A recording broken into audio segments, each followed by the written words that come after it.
Welcome back to Major Antonio's presentation of Crécy by Hilaire Belloc. 4. The terrain of Crécy. The action decided upon the field of Crécy developed wholly within the central space shown in the frontispiece of this volume. The general frame within which the battle took place must be regarded as a parallelogram corresponding to the exterior limits of that map, not quite 4 miles in length from east to west, and some 2.5 miles in breadth from north to south, having the town of Crécy a little to the north of the medial line, and a good deal on the left or western side of the area. But the emplacement of the troops and the actual fighting, including the partial pursuit by the victors, is wholly contained within a smaller area, which lies aslant, with its major axis pointing northwest, its minor axis pointing northeast, and surrounding the dip called the Valois. The aspect of this countryside is that of so many in the northeast of France. The passage of 6.5 centuries has not greatly modified it. The limits of the royal forest of Crécy are what they have been perhaps from Roman, certainly from early medieval times. The characteristic hedgeless, rolling, ploughed land, which is the normal landscape of all French provinces and of many others, has been disturbed by no growth of modern industrialism, and its contours remain unmodified by any considerable excavations of the soil. The villages attaching to the battlefield, Estrée, Waudicourt, Fontaine, are in extent, and even in appearance, much what they were when the armies of the 14th century occupied them, and the little market town of Crécy has not appreciably extended its limits.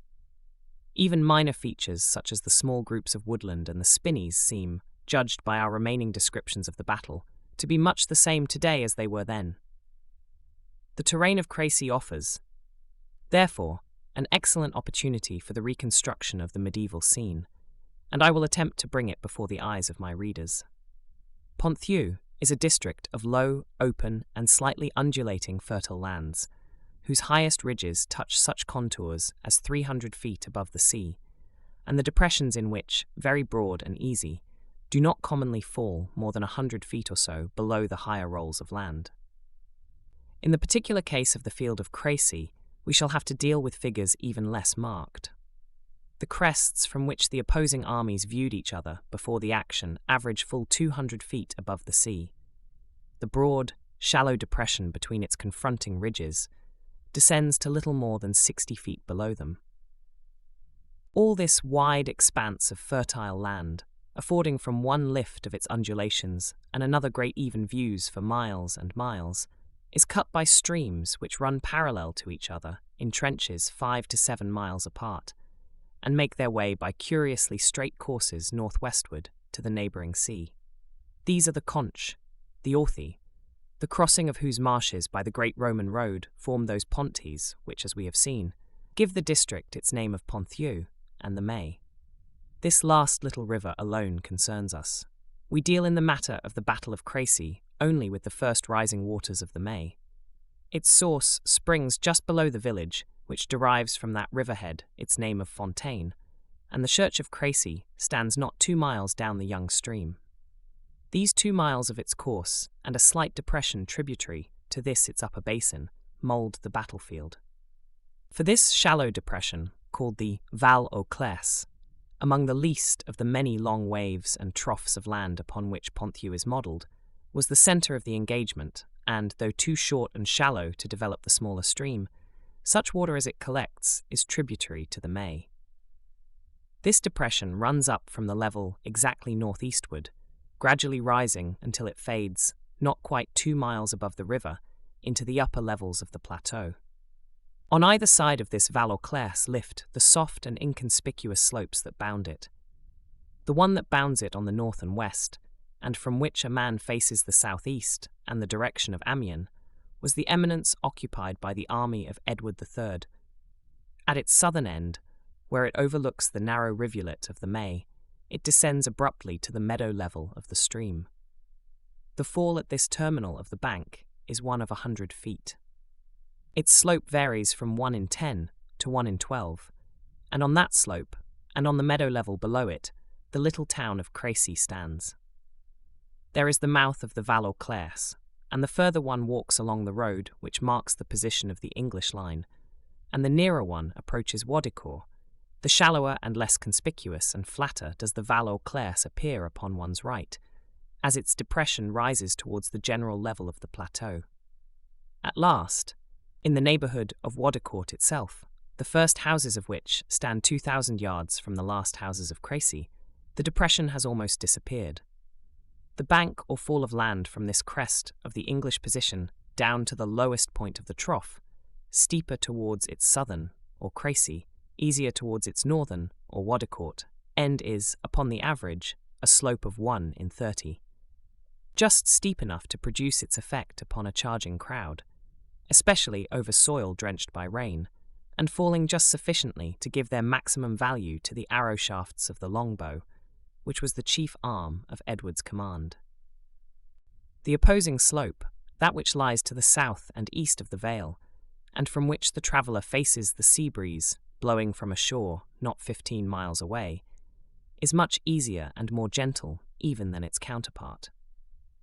The ridge of it stands above the lowest point of the Valois Crécy, no higher than the corresponding and opposite ridge which the English king occupied with his army, but the fall covers double the distance. It is not 400 yards, but more like a mile, and the average of the decline is 1 in 50 at the most. Moreover, this opposing ridge is neither as cleanly marked as the Crécy-Wadicourt line, nor parallel to it.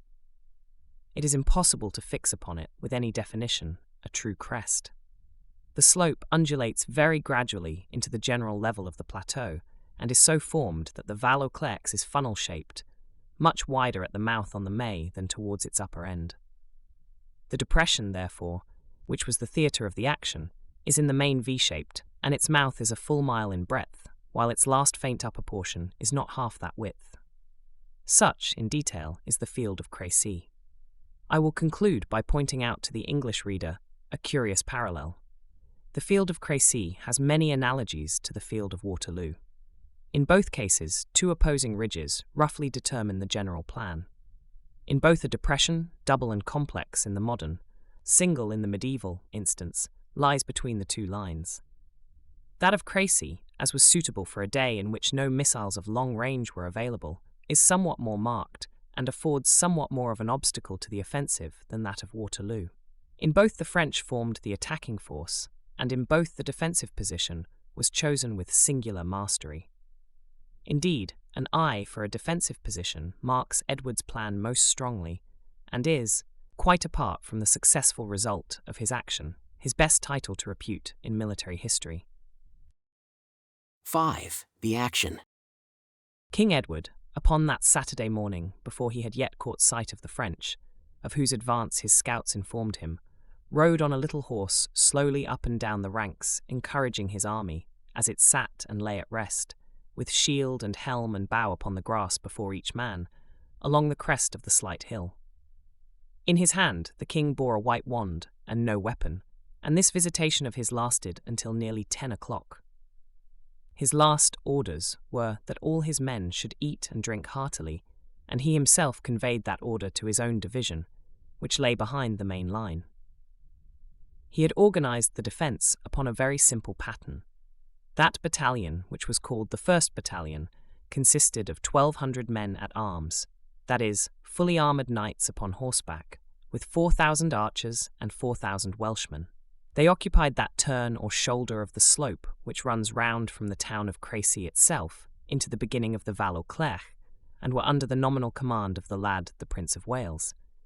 But at his side the real orderers of that force were Warwick and Oxford. Such was the English right. Next, in the centre, and back from the 1st Battalion, was the line of English archers. It was very carefully organised with the object of a purely defensive action.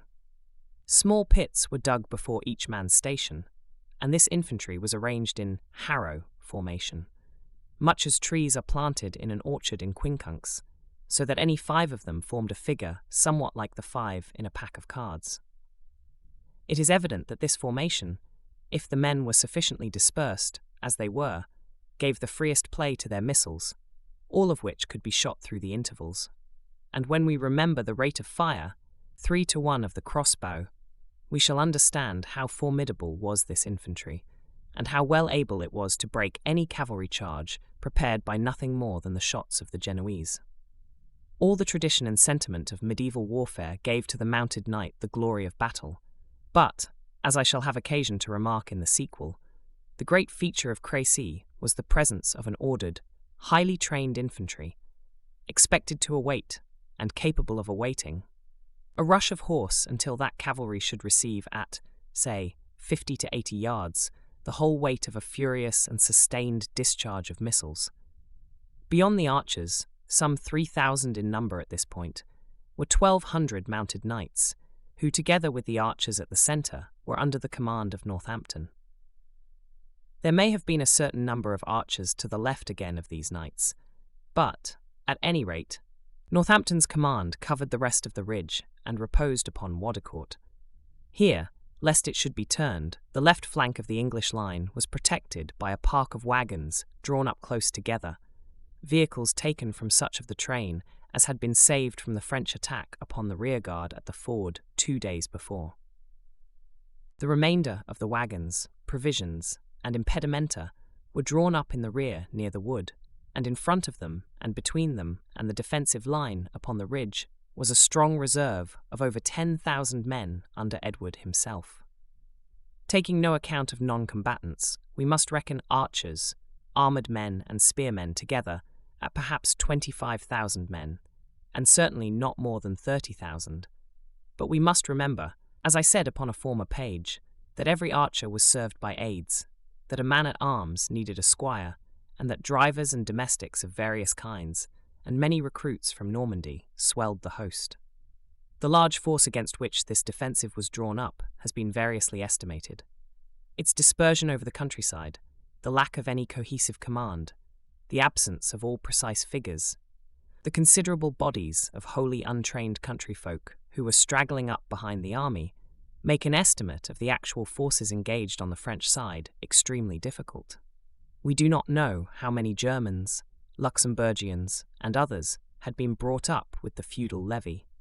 The rough guess of contemporaries at the whole numbers present and arriving during this confused marshalling of Philip's host calls it 100,000.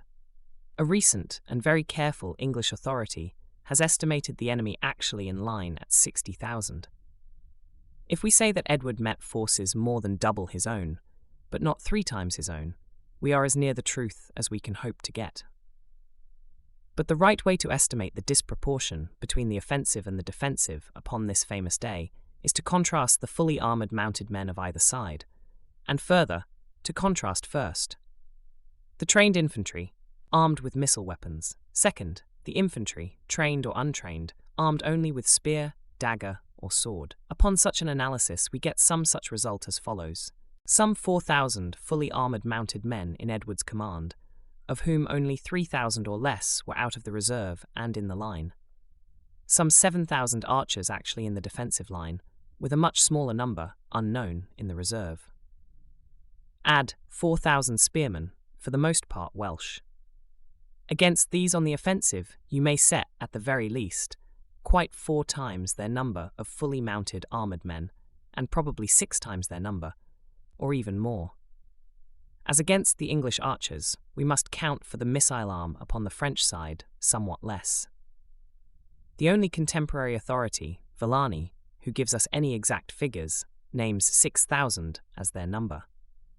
When we come to the few trained non-missile infantry of the English forces, some 4,000 in the line, not counting the reserve, and contrast them with the rabble of untrained and scattered French countrymen, most of whom were still coming up in the rear and did not take part in the action, save to suffer slaughter in the darkness after it was over, we can take any multiple we choose. They may have been 5, 6, or 8 times as numerous as the Welshmen with whom they did not come into contact at all. It will be seen from the above that the real point of the battle, and that which decided it, was the power of the trained missile infantry of Edward. 1. To await a charge of horse in no matter what numerical superiority it might arrive, confident that they could always check it before it reached their line or broke it, and inspired by that confidence, because 2. The only missile infantry that could be brought against them to prepare such a cavalry charge was armed with a weapon which delivered only one shot to their three. That was the deciding element of the Battle of Crécy. The power of the longbow to stop horse upon any front, equivalent to the front of the archers, and the confidence of the bowmen in that power. The action opened regularly enough with the advance of the French missile infantry, the Genoese mercenaries, at the hour, as I have said, of about 5 o'clock. They proceeded down the slight slope into the Valois, followed at a foot's pace by a strong body of the 1st Battalion of the French Mounted Knights under Alençon. Advancing thus deployed, a body of 6,000 men had difficulty in keeping its line, a thing essential to the simultaneous effect of short-range weapons. Twice they were halted to correct their alignment, and though perhaps at the second halt they were at the lowest point of the valley and just in extreme range of the English arrows from the height above, those arrows did not yet come. The English had been ordered to reserve their fire. They began to climb the opposing slope, shouting, as was their custom, and after a third halt had been called, and a third strict alignment made so near to the English front as to be certainly in range for their crossbows, the order to shoot was given. With the first flight of the Genoese bolts, the English archers took each man his step forward and began pouring in that terrible fire, sustained, accurate, and rapid, to which they were so admirably trained, and of which hitherto, save in the fight at the ford, no example had been given in continental warfare. Under that murderous and unceasing rain of missiles, the Italian mercenaries, whose weapon compelled them to a complicated process of winding and ratcheting and laying, very ill-suited to such a strain, fell into disorder. A sufficient proportion of them broke, and their confusion at once angered and churned up the great body of mounted French knights, which awaited impatiently immediately behind their line. They were ridden down in the eagerness of these armoured horsemen to retrieve this first check by a charge, and Alençon's men spurred hard, badly hampered by that obstacle of their own men fallen into confusion before them, upon the English right and the Prince of Wales's battalion. Some of them got home, especially those who found themselves opposite the most advanced section of the Prince of Wales's command, where it stood, thrust forward in a semicircle upon the shoulder and last slopes of the hill. The boy himself was unhorsed, and for a moment the pressure was severe. But the effect of the arrow fire upon all the rest of the charging line told heavily. It never got home. Indeed, it must have been apparent to Edward at that moment that for all the fixed tradition of chivalry and that overwhelming atmosphere of military religion, which in every age, according to its traditions, confuses the soldier, had he kept all his men at arms in reserve and put archers only in the front line, they would have sufficed to win his battle. There stands upon the Crécy end of the ridge a great mound to this day. It is the foundation of an old stone windmill which stood there for centuries, and which has been shamefully pulled down within living memory. From that mill it was that Edward watched the whole action proceeding upon the slope beneath him. He saw the head of the French charge get home, but its extended line wavering, checked and broken up on the Valois clerks as a continuous rain of arrows poured in. He saw all the front ranks of horses broken, the animals lashing out or fallen stampeding rearward, mounted or riderless, the heavily armoured knights fallen helpless and trampled, the whole thing a vast confusion. It was near 6 o'clock. The westering sun was within an hour of its setting, and shone right up the vale, coming aslant upon the burnished armour of the charge. Had this kind of warfare already established a tradition, and had men learned by experience what unshaken infantry could do against horse, it would already have been apparent that the action was decided. But there was no such experience and no such knowledge. Over the long slopes of open field which fronted the English ridge, line after line of knights were coming forward in successive waves, as though mere weight of horses and men could win home in spite of the increasing welter of flying, dead, and maddened mounts, and of fallen men and iron that now lined all the front with a belt of obstacle more formidable than earth or wall. And of those, such few as could struggle through to within range might hope to escape the deadly and now converging fire which struck horse after horse as the foot of the ridge was reached. By gaps in the deadly confusion of the stampede and the corpses, round to their right, further and further up the valley. Upon their left, the marshes of the May forbade a turning movement. The French charges followed and spread. A dozen or more were counted, and each as it came met the missile defence and was broken, with no counter-missile offensive to tame that fire. The sun was setting, but one effort was made, which should have been made far earlier in the short crisis. It was an effort of the French right to turn the English left by Waudecourt. Due, we may imagine, to no regular order, an occasion seized upon by some one commander who saw his chance, a charge of horse was led right up to that end of the English line. The barricade of wagons prevented its getting home, and though the struggle was violent, the obstacle was never pierced or overcome. Well after sunset, and as the light was fading, the King of France himself led a great body to the centre, and seems to have come into range of the arrows, but he, no more than any of his lieges, could force horse against steady infantry and an unremitting fire. The darkness came, the late moon rose, and still were desultory and sporadic charges continued, haphazard and blindly. They had not even a hazard of success. These last efforts of the failing battle were repelled with ease. But even up to midnight, the final pulses of the fight throbbed, with lesser and lesser pulsations, until after these 7 hours of it, most of it by darkness, and all the while the line of archers standing unbroken, and all the while supplied with their unexhausted ammunition, and finding strength to draw and to discharge, the thing was over. Throughout that night, great bodies of disordered peasantry, half-armed, the militia of the communes, fled or wandered aimlessly southward over the bare, rolling land. The mounted knights had ridden away from a field where all was utterly lost, and the English line broke up to move forward by the light of lanterns over the face of the countryside, to dispatch or to capture the wounded, to loot, to search for the faces and the ensigns of the greater dead. But in that darkness, the magnitude of the result was not seen. The English army seems to have guessed the issue mainly by the dying down of the noise and the ceasing of the cries of men rallying to their lord's banners. This was the end of the Battle of Crécy, in the night of Saturday the 26th of August, 1346. Early upon the Sunday morning, Edward's forces stood to arms again, not knowing whether even yet a new attack might not be made. Mist covered all the landscape, through which fog, dimly, bodies of men seemed to be advancing upon them from the south. They were reinforcements of Philip's come up, in ignorance of what had passed the day before, or at any rate, not appreciating how decisive the day had been. 500 knights riding out easily dispersed them. Further bodies straggling up in similar fashion were dealt with in detail, and all that morning, the English soldiers going at large over the fields, found and put to the sword lost fragments of militia, came, as they tracked the flight, upon dead and wounded lords, and cut off bewildered remnants, making they knew not whither over the land. The total French losses will never be known. The legend of disaster calls them now 10, now 20,000. Of the mounted and armoured men of rank, the heralds made a precise account and returned a list to King Edward of 1542, fallen and dead upon the front of the battle and in the first fields of the retreat. To these due sepulchre was given.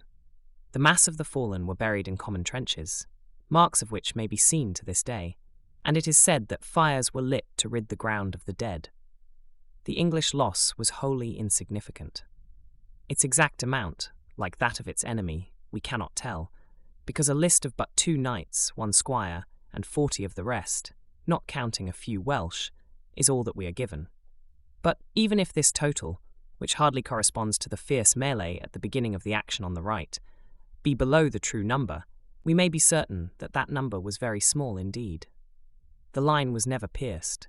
The English fight was wholly defensive, and a defensive maintained at range against troops which disposed, after the first rout of the Genoese, of no missiles upon their side. Upon the Monday morning, the 28th of August, the host set forth upon its northern march, quite free now from any danger of pursuit. By the first days of September, it had sat down before Calais. All winter and all the succeeding summer, the blockade continued, and upon the 4th of August 1347, nearly a year after Crécy, the town was taken and the lasting fruit of that engagement was garnered. Calais remained an English bastion upon the continent for more than 200 years.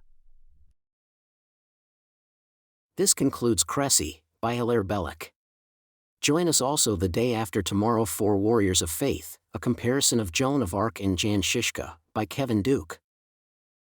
Subscribe to Major Antonio's channel. Thank you for listening, and so long.